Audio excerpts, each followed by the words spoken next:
আসসালামু আলাইকুম।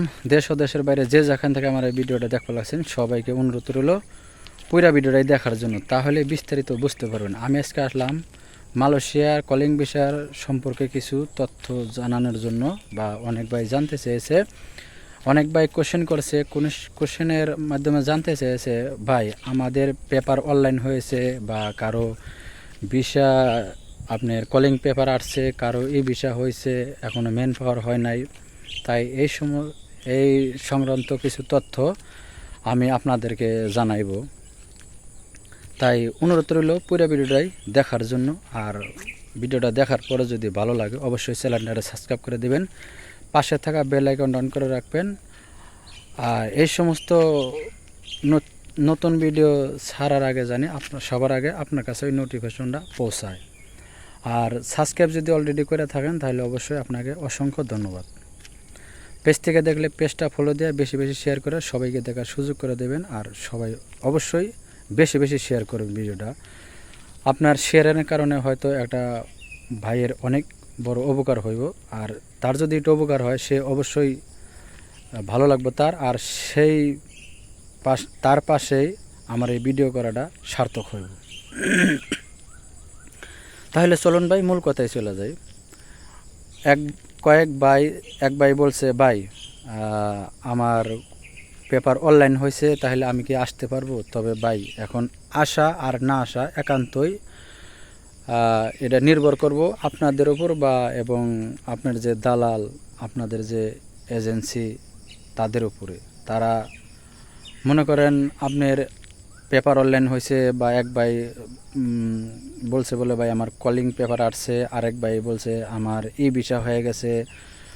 আপনাদের একটা কথাই বলবো ভাই, এই মালয়েশিয়ার কলিং ভিসার আসার লোক যে আপনারা যে আসবেন, মালয়েশিয়ার সরকার লাস্ট ঘোষণা দিয়েছে মে মাসের 31 তারিখ পর্যন্তই ফ্লাইট আসতে পারবে, এরপরে কোনো ফ্লাইট আসতে পারবে না। মালয়েশিয়া ফ্লাইট আসবো, তবে কলিং ভিসার নতুন কোনো লোক ফ্লাইটে আসতে পারবে না এই মে মাসের পরে থেকে।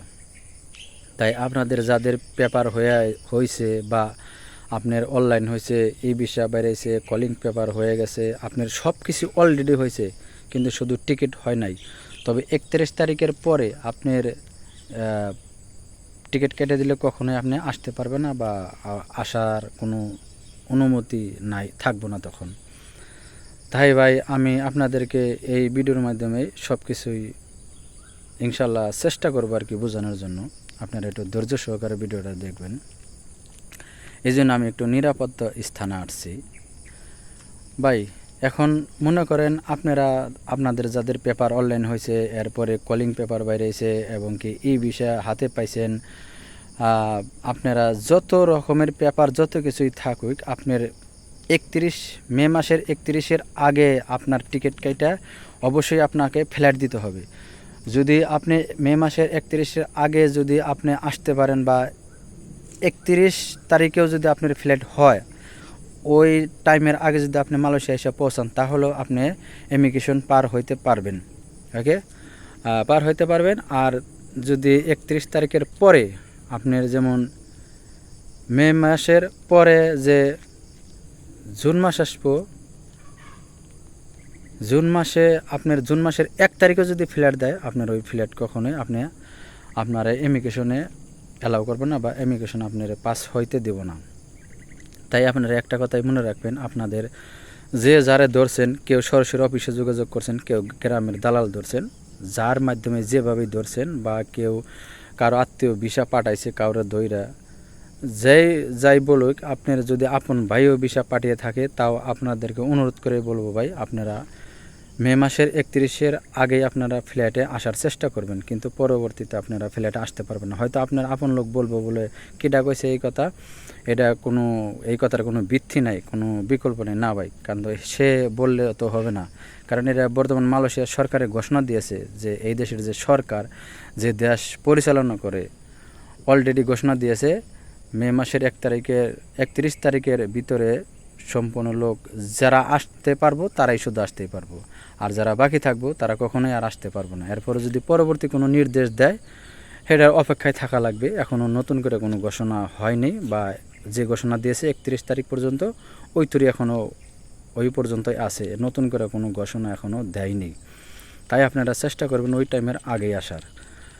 যাই হোক ভাই, আজকে আপনাদের যে কথাগুলা জানার ইচ্ছা ছিল বা কোশ্চেন করেছিলেন, চেষ্টা করছি আপনাদের প্রশ্নের উত্তর দেওয়ার জন্য। এরপরেও যদি আপনারা না বুঝে থাকেন, যদি কথায় কোনো ভুলচুটি হয়ে থাকে, অবশ্যই ক্ষমা দৃষ্টিতে দেখবেন বা বুঝে নেবেন। আর যদিও না বুঝেন, অবশ্যই আপনি কমেন্ট করবেন, আমি কমেন্টের উত্তর দেওয়ার চেষ্টা করব। আর ভিডিওটা দেখার পরে যদি ভালো লাগে, অবশ্যই চ্যানেলটারে সাবস্ক্রাইব করে দেবেন, পাশে থাকা বেল আইকনটা অন করে রাখবেন। আর যদি অলরেডি সাবস্ক্রাইব করে থাকেন তাহলে আপনাকে অসংখ্য ধন্যবাদ। পেজ থেকে দেখলে পেজটা ফলো দিয়ে বেশি বেশি শেয়ার করে সবাইকে দেখার সুযোগ করে দেবেন। আর সবাই সেই পর্যন্ত সুস্থ থাকেন, ভালো থাকেন। দেখা হবে আগামী কোনো নতুন ভিডিওতে। আল্লাহ হাফেজ।